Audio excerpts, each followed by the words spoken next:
Bismillah, Assalamualaikum warahmatullahi wabarakatuh. Perkenalkan, nama saya Jebrian dengan NIM 20210501011039. Pada kesempatan kali ini, saya akan mempresentasikan konsep dasar pembiayaan syariah. Poin yang pertama, definisi pembiayaan syariah. Pembiayaan syariah adalah suatu bentuk pembiayaan yang dilakukan oleh bank syariah yang didasarkan pada prinsip-prinsip syariah atau Islam.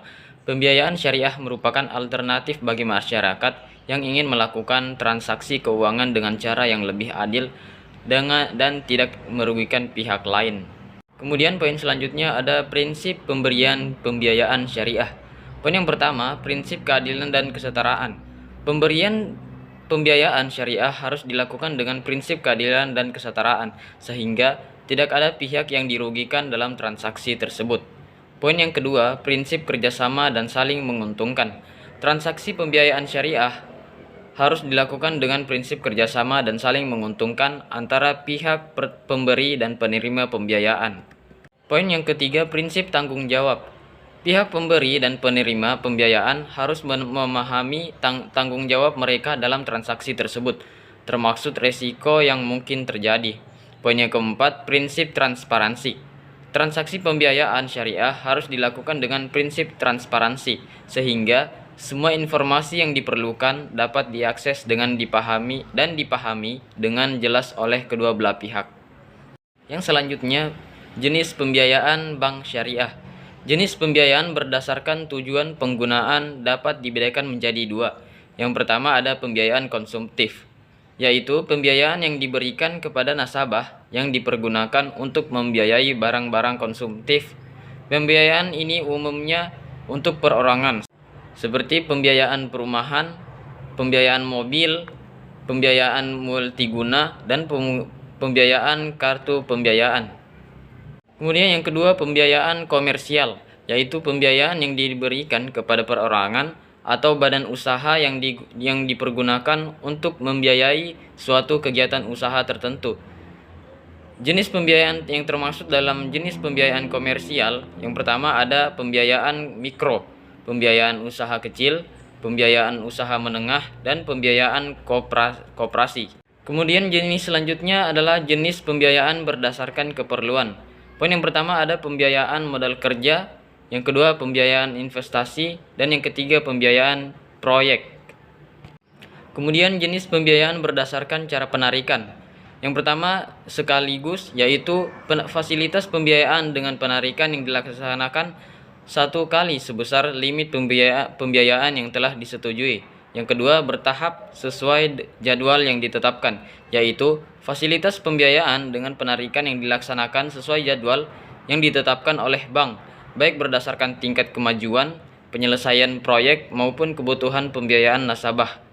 Kemudian yang ketiga rekening koran atau revolving, atau penarikan sesuai kebutuhan, yaitu fasilitas pembiayaan yang dengan penarikan yang dilaksanakan sesuai kebutuhan nasabah. Pembiayaan penarikan dilakukan dengan cara tunai atau dipindah bukukan ke rekening tabungan giro milik nasabah pembiayaan. Kemudian jenis pembiayaan berdasarkan metode pembiayaan dibedakan menjadi dua. Yang pertama pembiayaan bilateral, yaitu fasilitas pembiayaan yang diberikan kepada nasabah oleh hanya satu bank.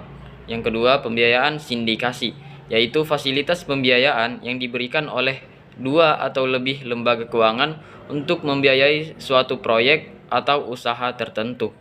Kemudian jenis pembiayaan berdasarkan jangka waktu dapat dikelompokkan menjadi tiga. Yang pertama pembiayaan jangka pendek, yaitu fasilitas pembiayaan dengan tenggang waktu pelunasan kepada bank tidak lebih dari 1 tahun. Pembiayaan jenis ini umumnya berupa pembiayaan modal kerja untuk perdagangan industri dan sektor lainnya.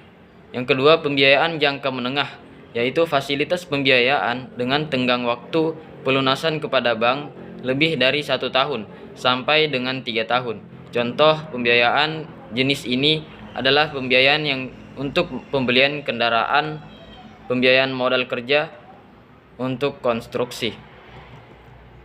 Kemudian yang ketiga pembiayaan jangka panjang, yaitu fasilitas pembiayaan dengan jangka waktu pembiayaan yang diberikan lebih dari 3 tahun. Contoh pembiayaan jangka panjang adalah pembiayaan untuk pembangunan pabrik besar, jalan tol, bandara, dan lain-lain.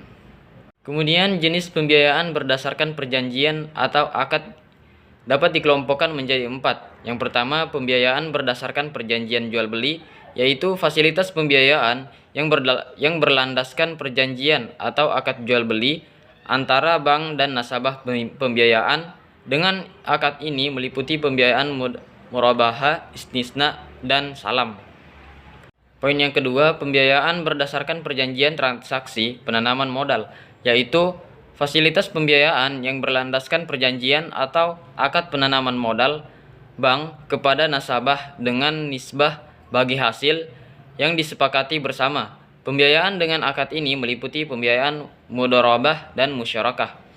Kemudian poin yang ketiga, pembiayaan berdasarkan perjanjian transaksi sewa-menyewa, yaitu fasilitas pembiayaan yang berlandaskan perjanjian atau sewa-menyewa atau sewa beli antara bank dengan nasabah. Pembiayaan ini meliputi pembiayaan ijarah dan ijarah muttahiyah bitamlik.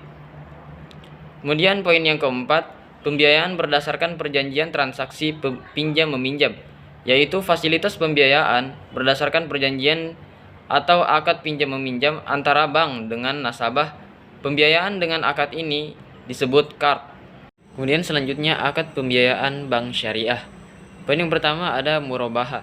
Murabaha adalah akad yang digunakan dalam pembiayaan syariah untuk transaksi jual beli antara pihak bank syariah dengan nasabahnya. Dalam akad ini, bank syariah membeli barang yang diinginkan oleh nasabah, kemudian menjualnya kepada nasabah dengan keuntungan yang sudah disepakati sebelumnya. Poin yang kedua, mudharabah.